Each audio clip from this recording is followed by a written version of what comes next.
No auge de sua ilustre carreira, Charles Bronson se tornou o exemplo do realismo cru e sem filtros que definiu o cinema dos anos 70. Com sua aparência distinta e não convencional, e sua presença estoica e inabalável, ele foi o antagonista ideal para os duros criminosos de rua na série Death Wish. Ele também se tornou uma figura americana reverenciada em filmes estrangeiros, onde sua fama disparou. Mas, como costuma acontecer com a fama, Bronson acabou enfrentando um grande declínio. Neste vídeo, exploramos o capítulo final de sua vida, revelando as tragédias ocultas que se escondiam por trás de sua carreira marcante. Sua luta contra o Alzheimer. Famoso por seu papel icônico em Death Wish, Charles Bronson chegou a um ponto em que não conseguia mais sair de casa sem companhia. Ele procurou tanto tratamentos tradicionais quanto alternativos para o Alzheimer com médicos em Los Angeles e Nova York. A família sabia há quase um ano que algo estava errado, porque Charles simplesmente não era mais o mesmo, revelou sua irmã, Catherine Pidgeon, à imprensa. Ela explicou que a fala de Bronson havia desacelerado e suas palavras frequentemente se tornavam arrastadas, embora ele ainda reconhecesse sua família. Eles planejaram passar o Natal juntos. Sua terceira esposa, Kim, estava sempre ao seu lado. Ela é completamente dedicada a ele e jurou nunca deixá-lo, disse sua irmã.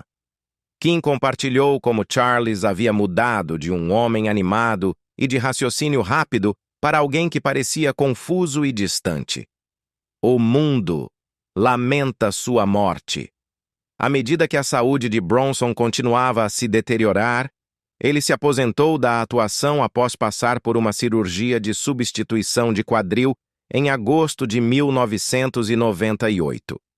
Em 30 de agosto de 2003, ele faleceu aos 81 anos no Cedars-Sinai Medical Center em Los Angeles. Embora rumores sugerissem que ele sucumbira à pneumonia ou a complicações do Alzheimer, nenhuma dessas causas foi oficialmente registrada em seu atestado de óbito. No entanto, o atestado de óbito listou insuficiência respiratória, câncer pulmonar metastático, doença pulmonar obstrutiva crônica e cardiomiopatia congestiva como possíveis causas da morte. Charles Bronson foi enterrado no Brownsville Cemetery em West Windsor, Vermont. E ao longo dos anos, muitos de seus fãs mais devotados fizeram peregrinações a este canto tranquilo do mundo para homenageá-lo. Após sua morte, diversas publicações, incluindo o The New York Times, relataram erroneamente que o serviço militar de Bronson se limitava a dirigir um caminhão de entregas no Arizona. No entanto, após a pressão de seus ex-companheiros, correções foram emitidas, revelando que Bronson foi um verdadeiro herói de guerra. A trágica perda de seu filho adotivo.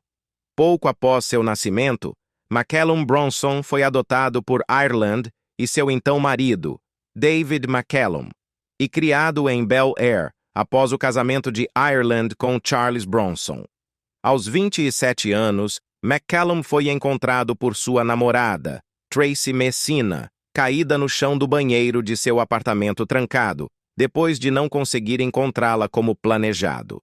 As autoridades confirmaram posteriormente que McCallum Bronson havia falecido tragicamente devido a uma overdose de drogas. O escritório do legista anunciou que se tratava de uma overdose acidental, envolvendo múltiplas substâncias. O corpo de McCallum não apresentava sinais de trauma e a hipótese de homicídio foi descartada. Os investigadores relataram que as drogas que causaram sua morte foram tanto ingeridas quanto injetadas. As drogas exatas encontradas em seu organismo não foram divulgadas de imediato. McCallum, cuja longa luta contra o vício foi documentada em um livro de sua mãe no início daquele ano, estava recebendo tratamento médico na época de sua morte. O Dr. Howard Mark, médico de McCallum, compartilhou que o último encontro entre eles mostrou McCallum com a mente clara e dando todos os sinais de estar livre de drogas há várias semanas. Uma infância difícil que forjou um homem forte. Mas será que foi verdade?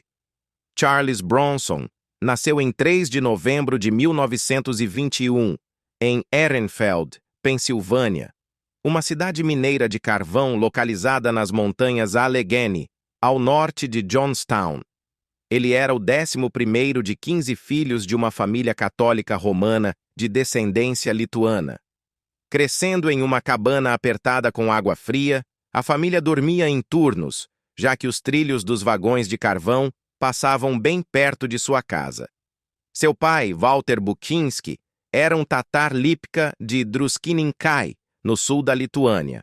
Sua mãe, Mary, também de descendência lituana, nasceu em Tamaqua, Pensilvânia, no coração da região de carvão.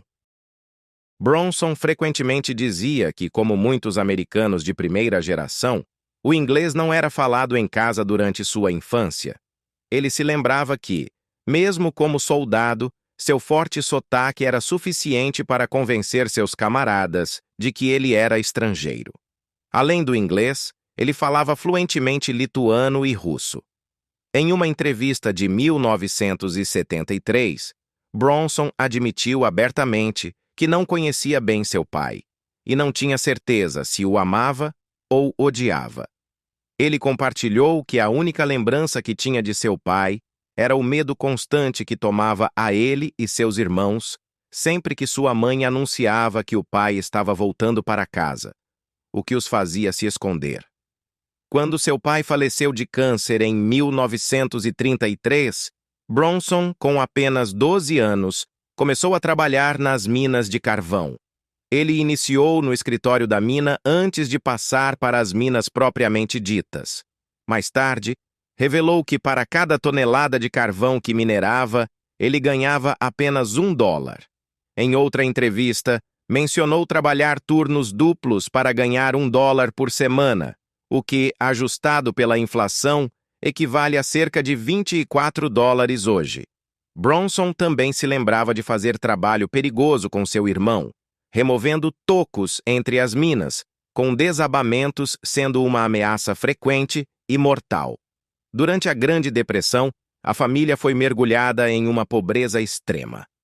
Bronson se lembrava vividamente de passar fome em várias ocasiões. Sua mãe, incapaz de comprar leite para sua irmã mais nova, recorreu a alimentá-la com chá morno. Ele também se lembrava de ser forçado a usar o vestido da irmã mais velha para ir à escola, devido à falta de roupas adequadas. Apesar dessas dificuldades, Bronson se tornou a primeira pessoa de sua família a se formar no ensino médio. As lutas da família eram implacáveis. Bronson tinha a cabeça raspada regularmente para combater piolhos e sentia uma pressão imensa para começar a trabalhar nas minas de carvão aos 10 anos de idade. Essa vida difícil e extenuante pode ter sido o catalisador para o hábito de fumar de Bronson, que começou quando ele tinha apenas 9 anos.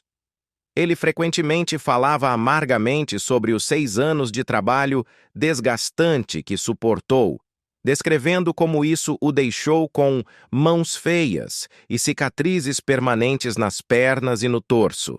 O desgaste físico de trabalhar nas minas, curvado na escuridão, lhe causou dores de cabeça crônicas e uma sensação persistente de claustrofobia. "Nunca consegui tirar o cheiro de carvão das minhas narinas", lamentou ele, um sentimento que o acompanhou por toda a sua vida. Bronson continuou a trabalhar nas minas até se alistar nas Forças Aéreas do Exército dos Estados Unidos em 1943, durante a Segunda Guerra Mundial. Ele serviu no 760º Esquadrão de Treinamento de Artilharia Aérea e, em 1945, foi destinado a Guam como atirador aéreo em um Boeing B-29 Superfortress, com o 61º Esquadrão de Bombardeio do 39º Grupo de Bombardeio. O esquadrão realizou missões de combate contra o território japonês, e Bronson voou em 25 missões, ganhando um coração púrpura pelas feridas que sofreu em batalha. Apesar dos perigos inerentes à guerra, Bronson falava com surpreendente afeto sobre sua experiência militar, descrevendo o alistamento como a melhor coisa que já lhe aconteceu. Para Charles Bronson, entrar no exército foi uma fuga muito necessária da vida extenuante e opressiva de um minerador. Significava refeições regulares, 3 refeições completas por dia, e pela primeira vez, ele usava roupas adequadas, livres dos vestuários usados ou mal ajustados que tinha suportado durante toda a infância. Seu tempo no serviço também lhe deu a oportunidade de melhorar seu inglês, uma língua ausente em sua casa na Pensilvânia. Essas experiências, longe de amolecê-lo, apenas serviram para forjar uma versão mais dura e resiliente de Bronson, uma versão cujo caráter logo influenciaria sua carreira de ator icônica. Após sua alta, no entanto, Bronson enfrentou um período de incerteza. Ele passou por diversos empregos, desde caminhoneiro até operário siderúrgico e trabalhador de minas, mas nenhum deles despertou uma verdadeira paixão nele. Isso até um encontro casual com um grupo de atores em Atlantic City, que mudou completamente sua trajetória. Em sua biografia de 2001, Menacing Face Worth Millions, A Life of Charles Bronson, Brian D'Ambrosio destacou os mitos que Bronson criou sobre sua vida precoce, especialmente após alcançar a fama. De acordo com D'Ambrosio, a natureza enganosa do ator o levou a inventar histórias para enganar jornalistas ingênuos.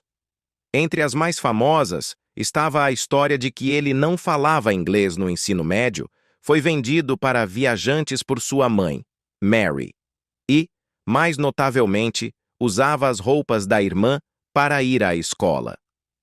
A história de Charlie usar vestidos é absolutamente ridícula, disse Harriet Tendler, sua primeira esposa, acrescentando que os irmãos dele frequentemente faziam piadas sobre as desventuras autoimpostas de Charlie.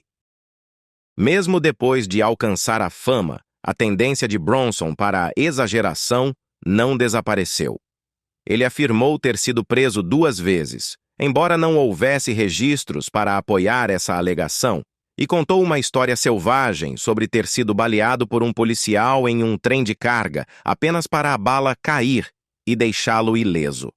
O que é indiscutível, no entanto, é que seu serviço militar em 1943 marcou um ponto de virada fundamental em sua vida. O garoto que antes ficava nos cantos das ruas com uma garrafa de leite na mão esperando para roubar alguém, havia encontrado um propósito.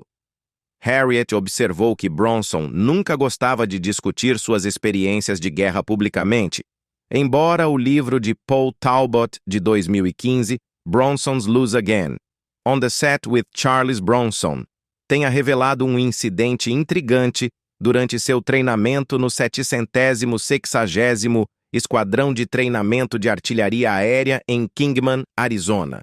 Durante esse período, um sargento iniciou uma briga com ele, uma confrontação que deixaria uma marca em seus primeiros anos no exército. Eu peguei o desgraçado e o joguei. Por algum motivo maluco, eu pensei que, se eu não o acertasse, não teria problemas. Então eu o joguei, lembrou Bronson. Quando ele caiu no chão, quebrou o braço. Acabei com 6 meses de trabalho forçado, carregando lados de carne para o refeitório e levando latas de lixo para fora. Quem foi a esposa de Charles Bronson? Conheça Harriet Tendler, Jill Ireland e Kim Weeks. Charles Bronson, famoso por interpretar personagens durões e sem frescuras em faroestes e filmes de ação como Era uma Vez no Oeste e O Assassino de Pedra, teve 3 esposas ao longo de sua vida. Seu primeiro casamento foi com Harriet Tendler, uma atriz aspirante de Filadélfia. Filha de um fazendeiro judeu de laticínios, Harriet conheceu Bronson, então conhecido como Charlie Buczynski, em 1947, em uma escola de atuação em Filadélfia. No primeiro encontro, Bronson tinha apenas 4 centavos no bolso. Apesar disso, o casal se casou 2 anos depois com o pai de Harriet dando sua aprovação a contragosto. Eles tiveram 2 filhos, Suzanne e Tony, antes de se divorciarem em 1965. No início dos anos 1960, quando a era de ouro de Hollywood começava a desaparecer, o relacionamento de Bronson e Tendler ainda estava forte. Eles vinham de origens bem diferentes. Harriet, filha de um próspero fazendeiro de laticínios, e Bronson, que havia crescido na pobreza. A amizade deles floresceu em um relacionamento profundo, com Harriet oferecendo o apoio necessário durante suas primeiras dificuldades. À medida que Bronson começava a conquistar papéis maiores, incluindo sua performance de destaque em A Grande Escapada de John Sturges, as pressões de sua carreira em ascensão acabaram colocando um peso sobre o casamento deles. Enquanto estava no set, Bronson trabalhou ao lado de co-estrelas experientes como Steve McQueen, James Garner, James Coburn e Richard Attenborough. No entanto, a influência mais significativa veio de David McCallum, que trouxe sua esposa Jill Ireland para a produção. Bronson supostamente disse a McCallum que planejava roubar sua esposa, o que obviamente deixou o ator escocês chateado. Fiel à sua palavra, Bronson e Tendler se separaram em 1965, enquanto o casamento de McCallum e Ireland terminou em 1967. Em 1968, Bronson e Jill Ireland se casaram. Apesar do começo conturbado, Bronson e McCallum acabaram se reconciliando, e seu passado complicado evoluiu para uma amizade produtiva. O casamento de Bronson e Ireland não foi apenas uma história de amor, também se tornou uma parceria dinâmica no cinema. Ao longo dos anos, o casal colaborou em mais de 16 filmes. Bronson fez questão de garantir que Ireland, apesar de ainda não ser um nome conhecido, desempenhasse papéis de destaque em seus projetos. Desde papéis menores, como um encontro em restaurante em Villa Rides, até papéis mais substanciais, como Maria Reina Valati em Os Papéis de Valak, Ireland aproveitou cada oportunidade.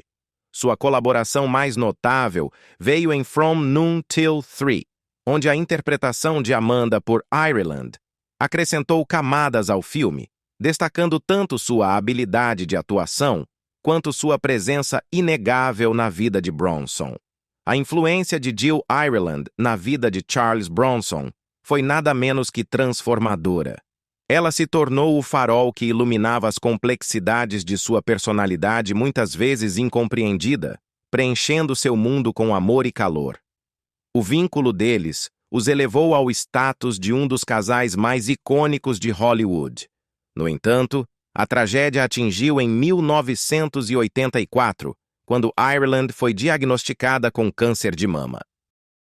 Por 6 longos anos, ela lutou corajosamente, compartilhando sua jornada em livros emocionantes como Life Wish, A Personal Story of Survival e Lifeline, My Fight to Save My Family.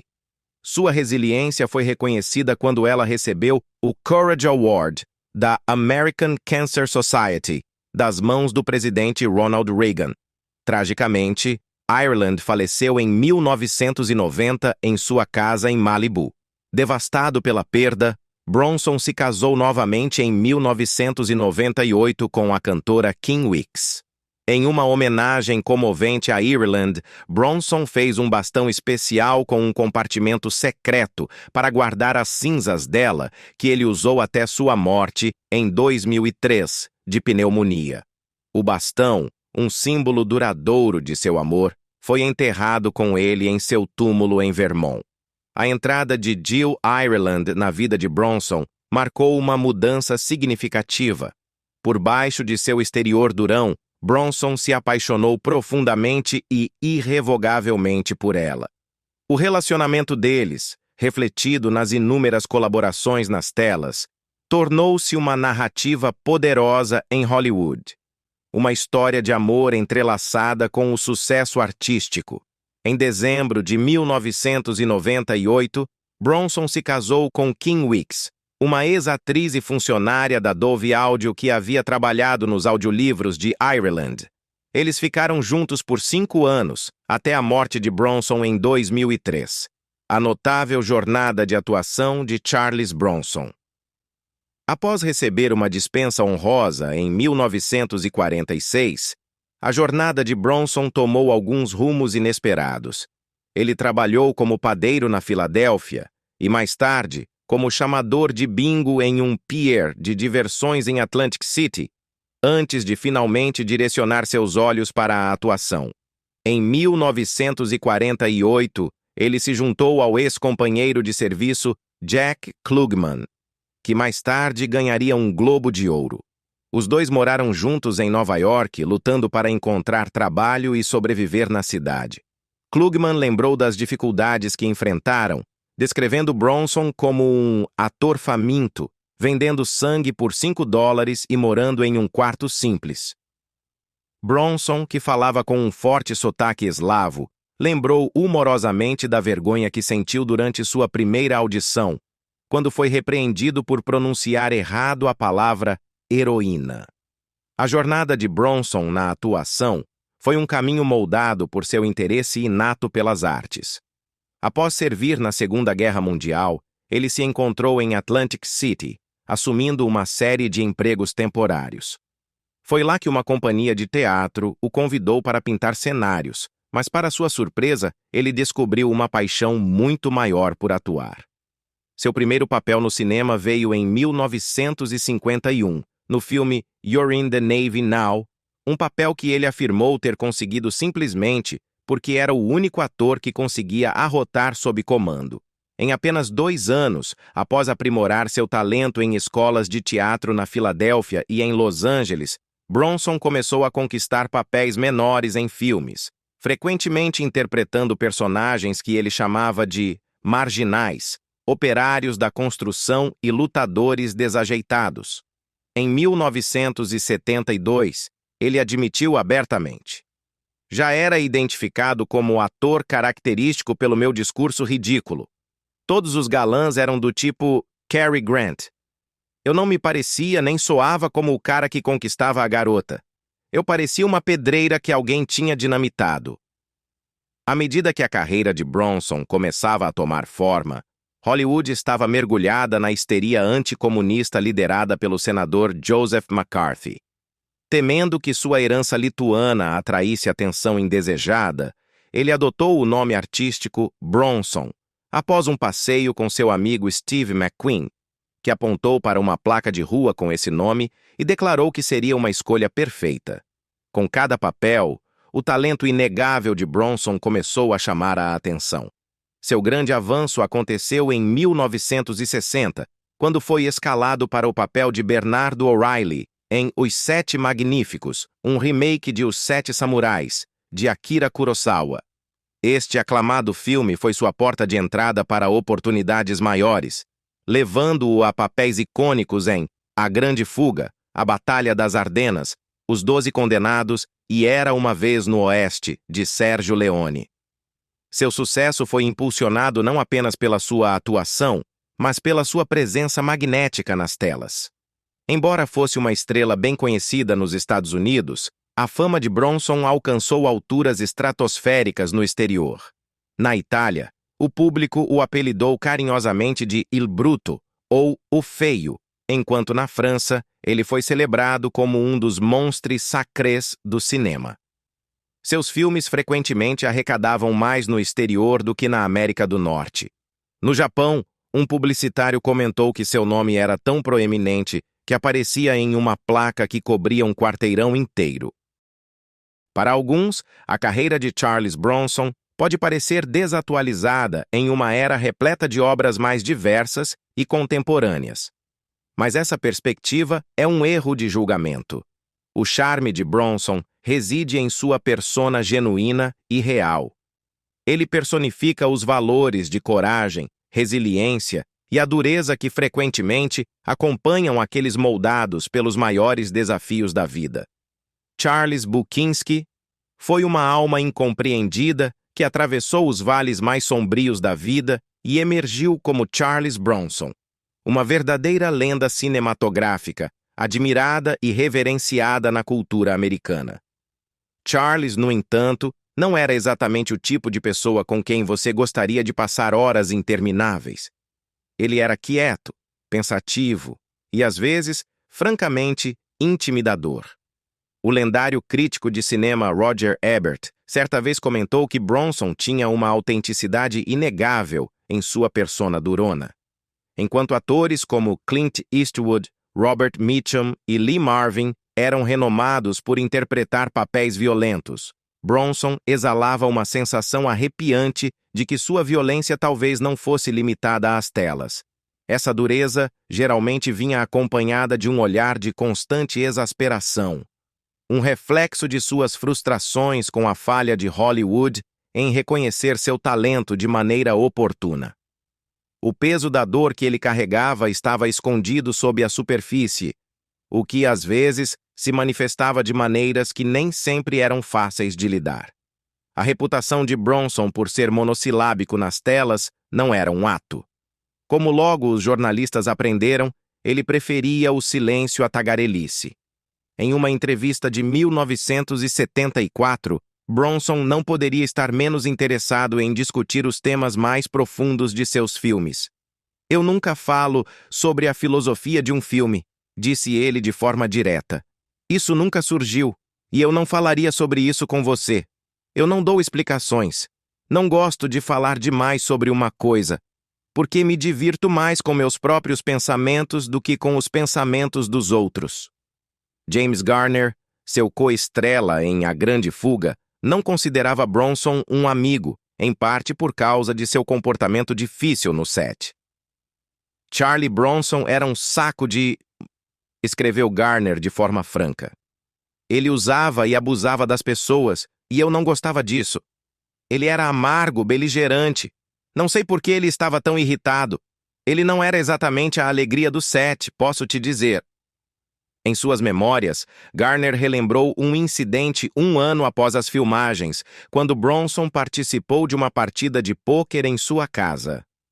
Segundo Garner, Bronson tentou desistir de uma aposta quando já era tarde demais, e como estavam jogando contra um garoto de rua que trabalhava como figurante, Garner insistiu para que Bronson pagasse, o que totalizou provavelmente não mais do que $50, porque esse dinheiro significava muito para aquele garoto. Garner recordou: "Charlie ficou irritado e nós nos enfrentamos, mas não chegou a vias de fato." Garner também se lembrou que Bronson jurou nunca mais trabalhar com ele após o incidente. "Ao longo da minha vida, houve alguns caras que não gostavam de mim porque eu era direto", escreveu Garner. "Poxa, eu nunca achei que fosse direto, eu só falava na verdade." Apesar de eventualmente resolverem suas diferenças, Garner observou uma raiva profunda em Bronson e sugeriu que ele guardava rancores.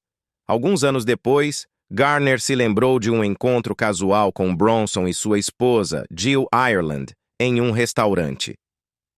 "No que eu sei, os 4 acabamos jantando juntos", compartilhou Garner. "Foi tudo tão agradável. Mas acho que o Charlie ainda guardava rancor. Eu sei que eu guardava." Quando a Esquire publicou um artigo no qual Bronson foi citado dizendo que poderia matar qualquer um que ameaçasse sua família, Johnny Carson, conhecido por seu humor afiado, questionou por que uma revista publicaria tal comentário. "Porque foi o que eu disse", respondeu Bronson simplesmente. Um homem de convicções fortes e frequentemente controversas, Bronson também causou polêmica em 1972, o mesmo ano em que sua filha Zuleika nasceu, ao afirmar que deixaria a América imediatamente se qualquer uma dessas coisas que as mulheres libertas querem acontecesse. "As mulheres não são iguais. Nunca poderiam ser", insistiu ele. A relação de Bronson com a imprensa era, no mínimo, conturbada.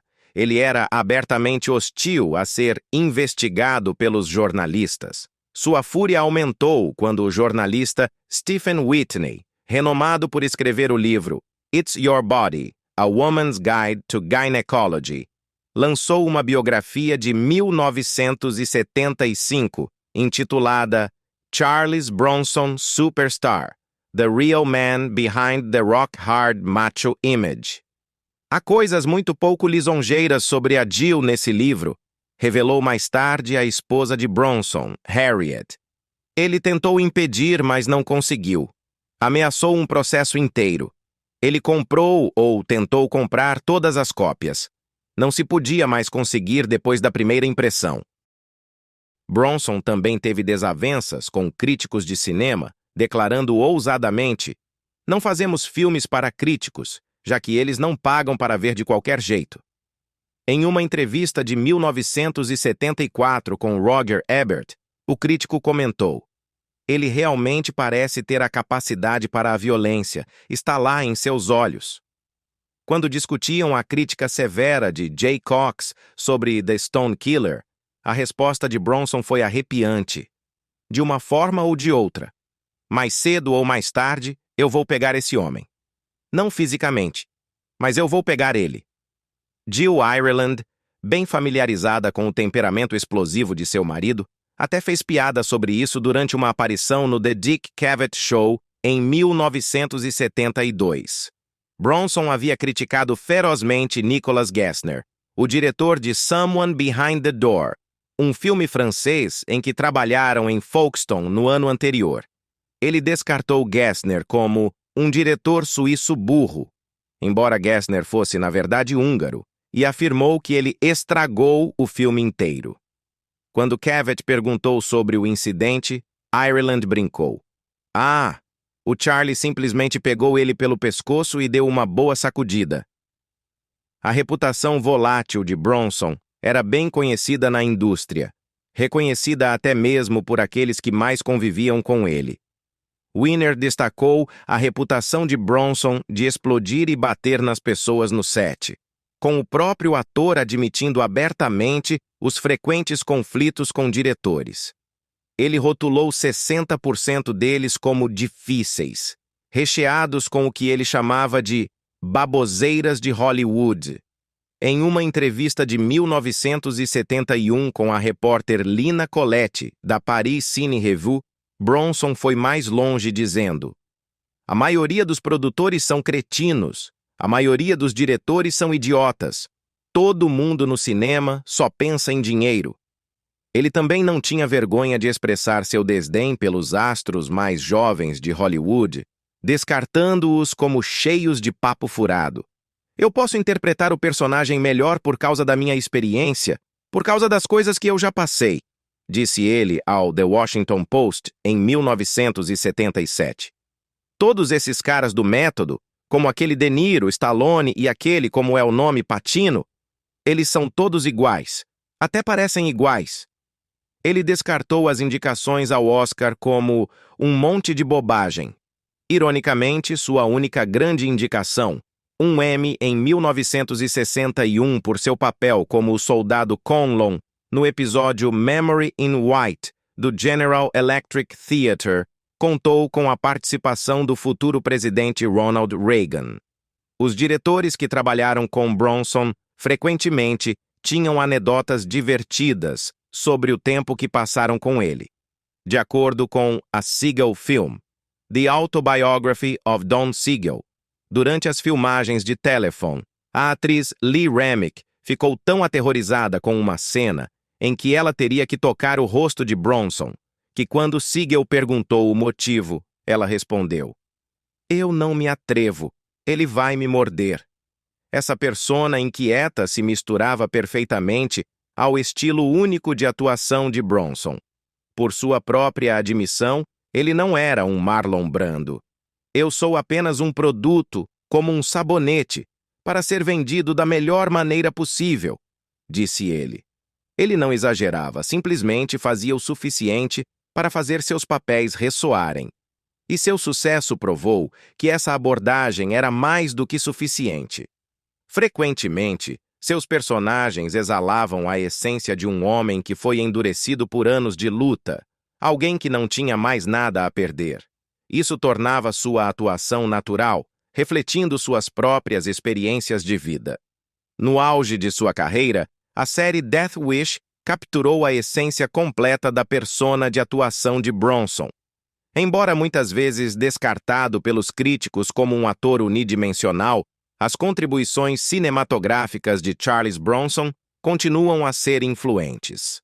A série Death Wish, em particular, se destaca como um testemunho de seu estilo distinto e peculiaridades pessoais.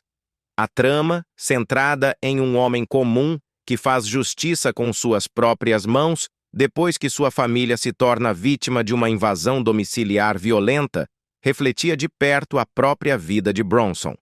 Não era apenas um papel, era uma personificação de sua luta. Como seus personagens, a batalha real de Bronson com as dificuldades lhe dava um envolvimento pessoal nas histórias que contava. Foi Michael Winner, um dos antigos amantes de Ireland e diretor de cinema, quem teve o impacto mais decisivo na carreira de Bronson. Os dois se conheceram em 1970, e Winner se lembrava de como Ireland lhe implorou para não revelar o caso que tiveram. Winner mais tarde comentou: "Ele provavelmente a teria matado, com certeza me mataria." Depois de dirigir Bronson em 3 filmes, Shaitus Land, The Mechanic e The Stone Killer, Winner lhe ofereceu o papel icônico de um vigilante movido por vingança em Death Wish, acreditando que Bronson era a escolha perfeita devido à fúria reprimida que ele transmitia aos seus personagens. Death Wish conta a história de Paul Kersey, um arquiteto de Nova York que embarca em uma caçada implacável pelas ruas da cidade, armado com um revólver Smith & Wesson de calibre 32, buscando vingança contra os criminosos que atacaram sua filha e mataram sua esposa. O papel, um dos mais controversos da história do cinema, inicialmente foi recusado por Clint Eastwood, Burt Lancaster, George C. Scott e Frank Sinatra. Quando Henry Fonda rejeitou o papel, chamou o projeto de repulsivo. Paul Conner, agente de Bronson, aconselhou fortemente contra a aceitação do papel, temendo que ele enviasse uma mensagem perigosa. Paul acreditava firmemente que era um filme muito perigoso, que poderia fazer as pessoas pensarem que é certo tomar a lei em suas próprias mãos. O próprio Bronson estava inicialmente inseguro, descrevendo o protagonista como tímido e mais adequado para alguém como Dustin Hoffman. Mas Winner foi persistente, convencendo Bronson repetidamente de que era um roteiro maravilhoso. Winner se lembrava: "Charlie disse, eu gostaria de fazer isso. Eu perguntei, o filme?" Ele respondeu, "Não, atirar nos assaltantes." Eu disse, Não, Charlie. E o filme?" Ele respondeu, "Sim, eu vou fazer o filme." Lançado em 24 de julho de 1974, Death Wish teve um orçamento de 3,7 milhões de dólares e arrecadou 22 milhões de dólares nas bilheteiras. O filme foi adaptado do romance de Brian Garfield, de 1972, embora Garfield achasse que Bronson era uma escolha estranha para o papel de Kersey. Ele argumentou: "Você sabia que ele começaria a matar as pessoas no momento em que aparecesse na tela", e considerou o filme perigoso, temendo que ele encorajasse um comportamento de vigilante. Garfield, que faleceu em 2018, originalmente imaginou Sidney Lumet como diretor e Jack Lemmon no papel principal. Winner, nunca alguém a se esquivar de críticas, teve uma resposta contundente. O romance vendeu 3 cópias. Para a mãe dele, ninguém comprou o livro. Era sobre um homem que sai por aí matando cidadãos. Brian Garfield disse: "Oh, fizeram esse filme terrível e sedento de sangue." Bem, o que ele achava que tinha escrito? Branca de Neve? O homem é um idiota. Death Wish foi um grande sucesso, tornando-se rapidamente uma franquia, com Bronson reprisando o papel de Paul Kersey 5 vezes ao longo dos anos. 1974, 1982, 1985, 1987 e, finalmente, em 1994. Mas nem todos compartilharam do sucesso do filme, especialmente o autor Brian Garfield.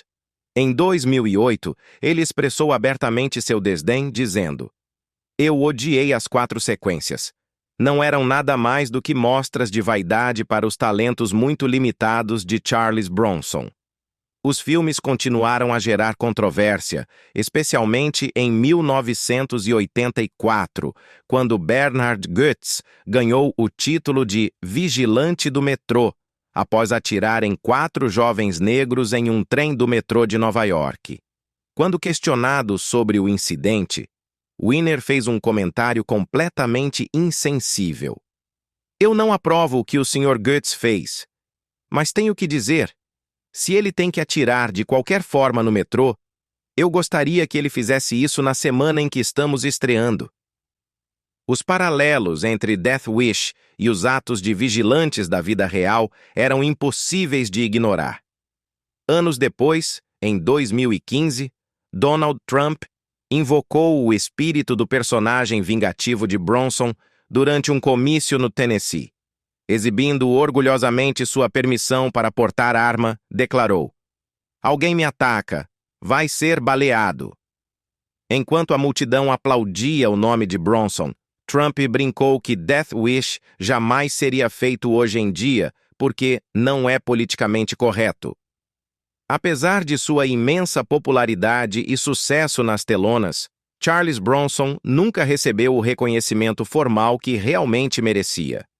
Ao longo de sua longa carreira, ele recebeu apenas 2 indicações e 3 prêmios, uma contagem bastante modesta, considerando sua produção prolífica. Dentre essas honrarias, apenas uma se destacou como prestigiosa: sua estrela na calçada da fama de Hollywood. Outras indicações incluíam uma nomeação ao Emmy de 1961 e o prêmio Henrietta no Globo de Ouro, onde compartilhou a honra de ator favorito mundial com Sean Connery. Embora os prêmios sejam frequentemente considerados os símbolos tradicionais de sucesso, eles nem sempre medem o impacto ou talento de um artista. No caso de Bronson, sua influência na indústria cinematográfica fala mais alto do que qualquer troféu ou estátua, solidificando seu lugar como um verdadeiro ícone da tela prateada. Obrigado por nos acompanhar enquanto mergulhamos na fascinante e muitas vezes trágica vida de Charles Bronson. Desde seus difíceis começos até suas controvérsias públicas e suas lutas pessoais, a história de vida de Bronson é repleta de triunfos e tristezas. O que você acha que foi o momento mais decisivo na vida de Charles Bronson? Você acredita que suas batalhas pessoais moldaram seus papéis nas telonas, ou foi o contrário? Compartilhe suas opiniões nos comentários abaixo e vamos continuar a conversa. Não se esqueça de clicar no sininho de notificações para ficar atualizado com o nosso conteúdo mais recente. Até o próximo vídeo. Tchau!